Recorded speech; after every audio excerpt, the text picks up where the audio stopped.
Gate study में स्वागत है। आज 18th पार्ट है हमारा कंप्यूटर नेटवर्क्स का। ठीक है, तो हम कंटिन्यू करते हैं। सीआरसी रूल्स हम देखते हैं और मैंने तुम्हें बताया था कि सीआरसी जनरेटर की रिक्वायरमेंट होती है। तो हम कैसे फाइंड करेंगे अच्छा जनरेटर क्या होगा, जो सेंडर और रिसीवर साइड दोनों साइड पता होना चाहिए। लेट्स से अगर हम मान के चलते हैं कि सीआरसी जो है वो इनिशियली 1 है ना, यानी 1 × x⁻0 लेट्स से। तो 1 होगा तो हमें पैडिंग जब लगानी पड़ेगी तो हमारे पास एक बिट है, उससे कम पैडिंग तो क्या होगी, 0 पैडिंग। इसका मतलब शिफ्ट नहीं कर पाएंगे, है ना। तो हमें पता है सीआरसी क्या होता है, शिफ्ट करना पड़ता है। तो वो पॉसिबल नहीं है, तो हम स्टार्ट करते हैं सीआरसी जनरेटर को मानना है एक्स। ठीक है, पॉलिनोमियल अगर हम देखें तो लेट्स से डेटा हमारा 1010 है, एक्स मान लेते हैं। तो एक्स के आगे कुछ नहीं है तो 1 है और एक्स की पावर 1 होती है ना, तो यहाँ पे 1 आ गया और साथ में 0, बिकॉज एक्स की पावर 0 का कोफिशिएंट 0 होगा क्योंकि नॉट प्रेजेंट। तो हम एक्स को एक्स लिखने का मतलब है कि हमारा सीआरसी जनरेटर जो है 2 बिट का है, 10। तो 2 बिट का है तो पैडिंग कितने बिट की होगी, 1 बिट की, यानी इससे एक कम, दैट इज़ यहाँ मैंने पीछे 0 लगा दिया। तो यहाँ पे हमारा एक सेंटर वर्ड है और यहाँ पे मैंने डेटा चेंज कर रखा है, ध्यान रखना। ठीक है, 1011 है डेटा, तो इसके पीछे 0 लगाने का रीज़न क्या है कि पैडिंग है ये। ठीक है, अगर रिमाइंडर हम चेक करते हैं ना, ये हमारा सीआरसी होता है, तो फिलहाल ये भी 0 ही आ गया। ये कैसे निकालते हैं हमने पिछले वीडियो में डिस्कस किया था, है ना। तो ये 0 आ गया तो हमने इसको ही अटैच करना है पीछे। ऑलरेडी पीछे 0 है तो हमारा आंसर ये 10110 हो गया। ठीक है, डेटा को मान के चलना 1011 है, क्लियर। तो हमने यहाँ से चेक करा कि सेंटर कोडवर्ड हमारा ये हो गया, हमने इस तरह से भेजा। जैसे हम इसको रिसीवर कोडवर्ड भेजेंगे और बीच में नॉइज़ होगी तो कुछ ना कुछ चेंज हो जाएगा। लेट से कोई बिट चेंज हो गई, ठीक है, तो 110 को हमने 010 कर दिया, तो मॉडिफाइड बाय नॉइज़।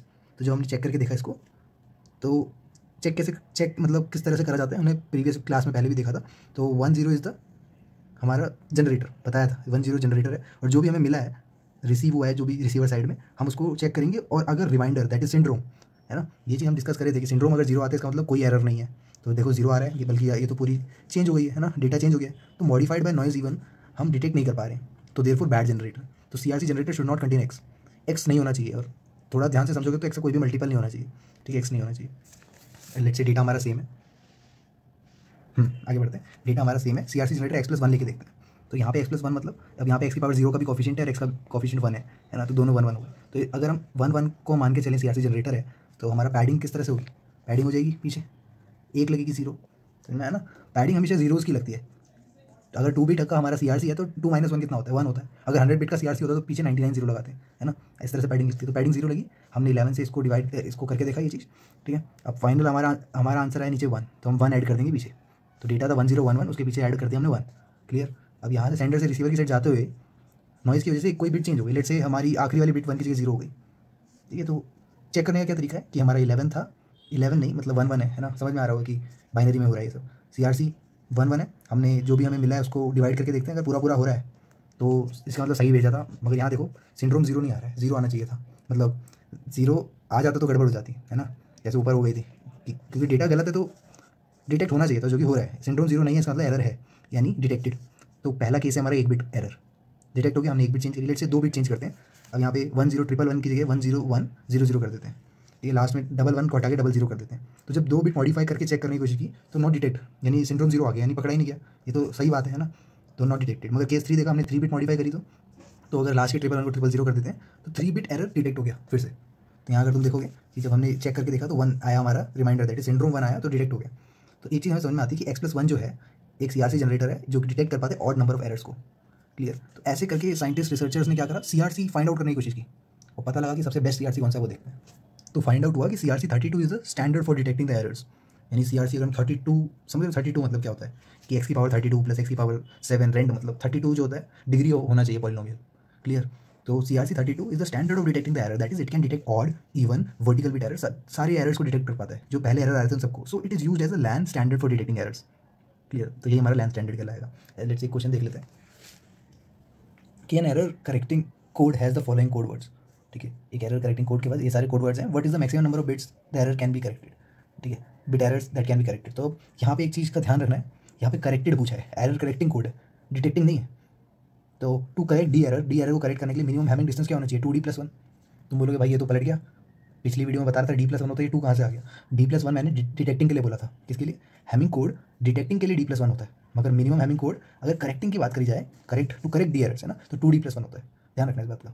तो कैसे निकालते हैं हैमिंग डिस्टेंस वगैरह हम देख चुके हैं, है ना। तो इन दोनों के बीच में 4 आ गया क्योंकि 4 बिट डिफरेंट है, ये आखिरी 4।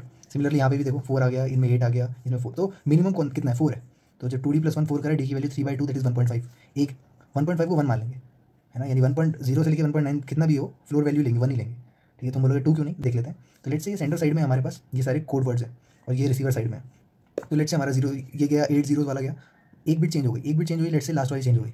ठीक है, तो ये क्या करेगा, करेक्ट, अब मैं देख रहा हूँ डिटेक्ट की बात नहीं कर रहा हूँ, डिटेक्ट के बाद ही करेक्ट होता है ये मानते हैं, मगर करेक्ट होना चाहिए ना। तो लेट्स से करेक्ट करके इसने 1 हटा के 0 कर दिया, हाँ तो देखो मैच कर गया है ना, मैच कर गया, यानी रिसीवर साइड में मैच कर गया। लेट्स से अब यहाँ पे तो एक ही एरर करेक्ट करने की बात करी है ना, अगर विजुअली भी देख लेते हैं, लेट्स से कि अगर 2 होता तो लेट 1 1 है यहाँ पे। अब 1 1 मैंने ले रखा है कि उसके 2 पॉसिबिलिटीज़ आते हैं कि या तो दोनों 0 0 कर दो है ना 1 1 को, या अब हमें थोड़ी पता कि कौन सी बिट में दिक्कत है, हमें तो बस ये डिटेक्ट हुआ कि दिक्कत है, तो हम क्या करते हैं, ये सेकंड लास्ट के 2 हैं इनको 1 1 कर देते हैं, तो दोनों ही अवेलेबल है। देखो ये सारी जीरोज वाला भी अवेलेबल है और लास्ट के 4 1 वाला भी अवेलेबल है, यानी दोनों ही एक्सेप्ट हो रहे हैं। Therefore not possible to correct it, यानी सिर्फ 1 एरर बिट करेक्ट हो सकता है, जैसे कि हमने देखा 2 बिट एरर करेक्शन के लिए फेल्ड हो जाता है क्योंकि यहाँ पे मल्टीपल आ रहे हैं। So answer is 1 bit only, कह रहे ना what is the maximum number of bit error that can be corrected, तो 1 बिट ओनली। कुछ पॉइंट्स हैं, पॉइंट्स टू कंसीडर कि फॉर डिटेक्शन, अभी देखो डिटेक्शन की बात हो रही है, whenever the valid code word is modified as an invalid code word, valid code word को नॉइज मॉडिफाई कर देते हैं ना, code word by noise, it will compare with the set of valid ones receiver side में। ठीक है, तो मान लेते हैं हमारा जो वैलिड कोड वर्ड है वो इनवैलिड कोड वर्ड बना दिया गया नॉइज के द्वारा, तो वो रिसीवर साइड में कंपेयर होगा सिंस देयर इज मिसमैच, यानी कोई अवेलेबल नहीं है, देख रहे हो लास्ट में 1 है बाकी सारे 0, ऐसा कोई पॉसिबल नहीं है यहाँ पे। So code word will not be accepted, so errors are detected, detect हो गया। डिटेक्शन का यही बात है कि मैच नहीं हो रहा है तो नहीं है, इसका डिटेक्ट हो गया। फॉर करेक्शन क्या लिखा मैंने, whenever dot dot dot by noise, यानी whenever the valid code word is modified as an invalid code word by noise. Again कि करेक्शन के टाइम में सेम चीज़, पहले डिटेक्शन होता है, करेक्शन के टाइम में पहले डिटेक्शन होता ही है।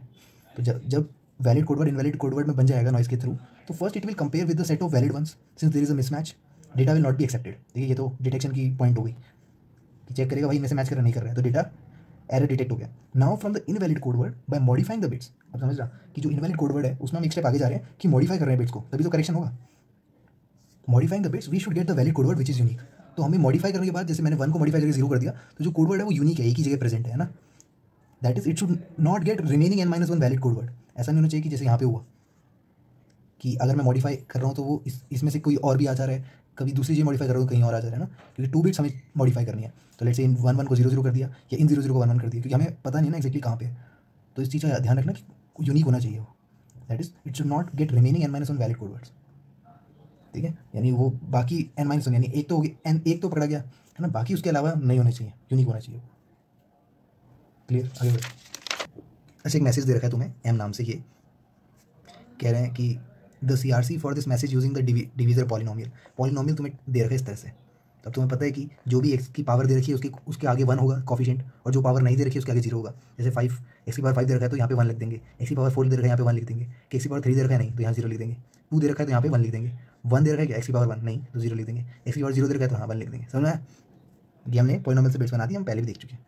तो 1 2 3 4 5 6 इट इज़ अ 6 बिट है। सो 5 0 दैट इट इज पैडिंग, तो हम क्या करेंगे, ध्यान समझना, मैसेज के पीछे 5 0 अलग से लगा दिए। अब सिंपली क्या करना है, हमें डिवाइड करना है।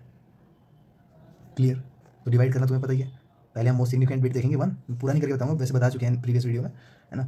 तो जब तुम खुद से करके देखोगे तो पता चलेगा तुम्हें, बस थोड़ा दिमाग खुला रखना कि मोस्ट सिग्निफिकेंट बिट 1 देखी यहाँ पे, अब 1 1 1 0 1 0 1 लिख दिया। फिर क्या करना है, अगर डिफरेंट है तो 1 लिखना है, सेम है तो 0 लिखना है, डिफरेंट है तो 1 लिखना है, सेम है तो यहाँ भी डिफरेंट है तो 1 लिखना है ना, डिफरेंट है तो 1, आखिरी वाले को छोड़ देना है, फिर नीचे कैरी लेना है और ऐसे करके आगे बढ़ते जाना है। लास्ट में जो भी आएगा, जैसे यहाँ आ रहा है 0 1 1 1 0, दैट इज 5 डिजिट दे रखिए, यही 5 डिजिट हमारे पीछे चिपक जाएंगे इस डेटा के, तब बन जाके कोड वर्ड बनेगा, है ना। तो पूछ रहे हैं कि CRC क्या होगा, तो option A is the answer.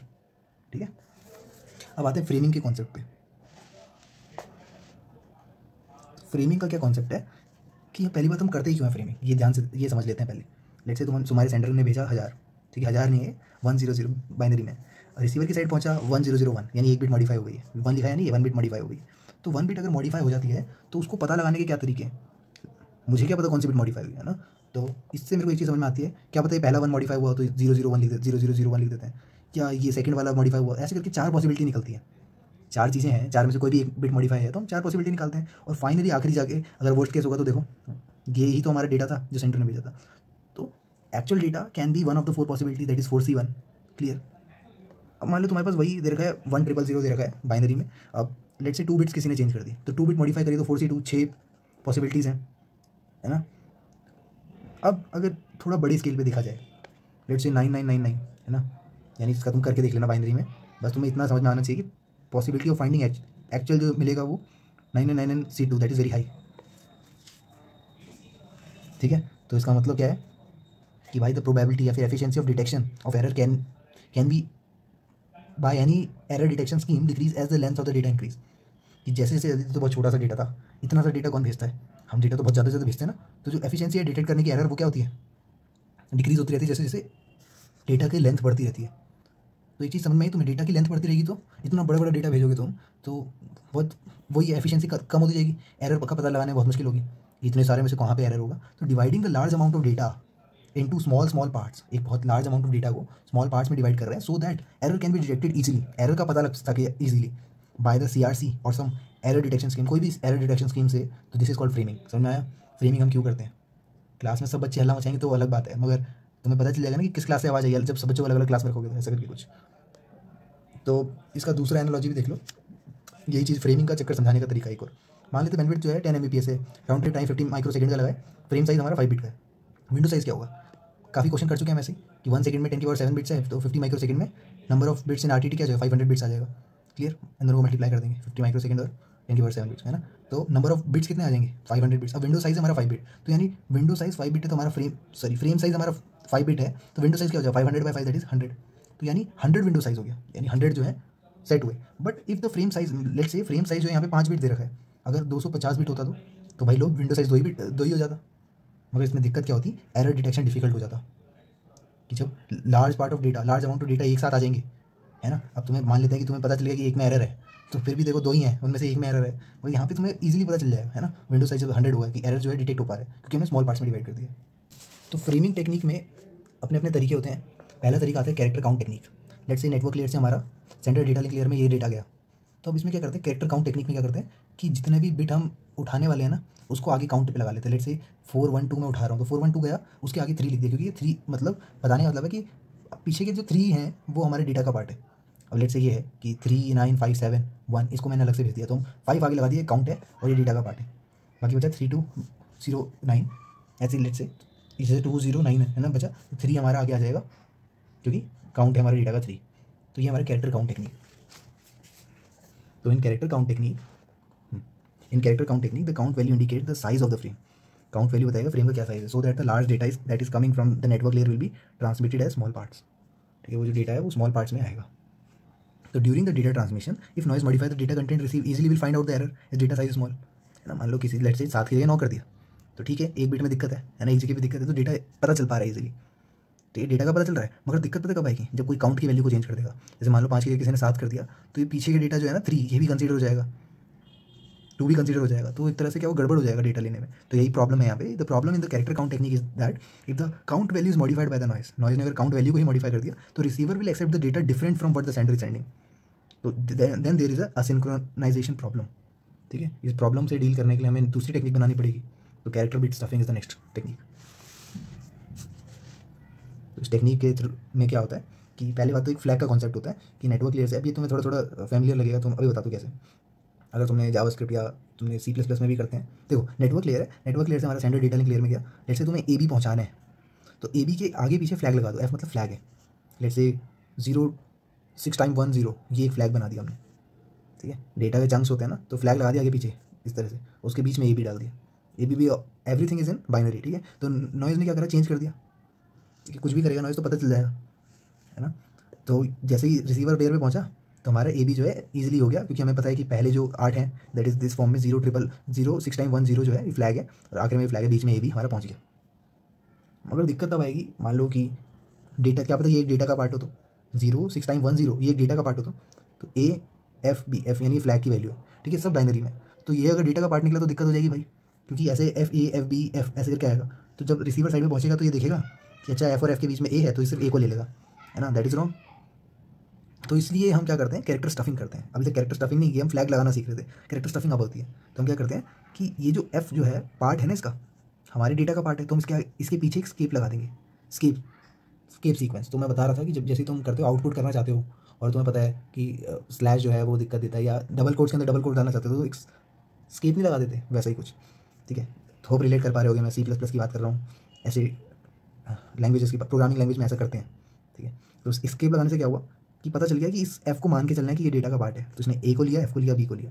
Clear, सही, अब सही चला गया। अब तुम बोलोगे कि अगला सवाल मन में आएगा कि भाई अगर स्केप भी हिस्सा हुआ हमारे डेटा का, तो चलो वो भी देख लेते हैं। तो let's say A escape flag के, ये हमारा डेटा है, डेटा के अंदर ही हमारा स्केप और फ्लैग। तो हम अपना हमारा रूल के मुताबिक क्या होता है, फ्लैग और फ्लैग से खत्म और शुरू और मतलब स्टार्टिंग में और एंडिंग में लगाते हैं। अब ये स्केप है तो इसके पीछे एक और स्केप लगाना पड़ेगा कि स्केप को स्केप मत मानो, ठीक है। कहने का मतलब है कि हमें किसी भी डेटा को, किसी को भी डेटा के रूप में कंसीडर करना है ना, तो उसके पीछे स्केप लगा दो। क्लियर। तो अब जैसे ये रिसीवर साइड में गया, फ्लैग था ये ए था, अब देखो ए कंसीडर होगा, स्केप को देख के वो बोलेगा कि अच्छा अगला वाला जो है वो पक्का लेना है, तो अगला वाला ले लिया, अभी स्केप ही था ले लिया। स्केप देख के बोलेगा अगला वाला पक्का लेना है, तो ये एफ भी ले लिया, फिर के ले लिया। क्लियर। तो इस तरीके से डेटा हमारा कैरेक्टर या बिट स्टफिंग में यूज़ होता है। जैसे लिनक्स में क्या होता है कि हम EXPR क्या जैसे 4x2 करते हैं, तो यहाँ पे 4 to 8 मल्टीप्लाई नहीं होगा, ये स्टार का मतलब ऑल होता है ना। जैसे अगर हम RM स्टार करते हैं तो क्या करते हैं, रिमूव कर देता है सबको, तो या रीनेम कर देता है, जो भी करता है।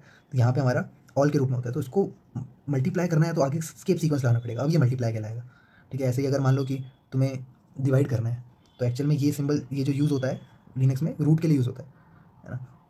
याद होगा, तो जैसे हम जाते हैं कि रूट होता है, डायरेक्टरी चेंज करते हैं ना, तो अगर तुम्हें सच में डिवाइड करना है तो इसके आगे स्केप लगाओ, उसके बाद डिवीजन कहलाएगा। और क्लियर होगा जो हमने समझा कैरेक्टर काउंट टेक्निक और कैरेक्टर बिट्स पे।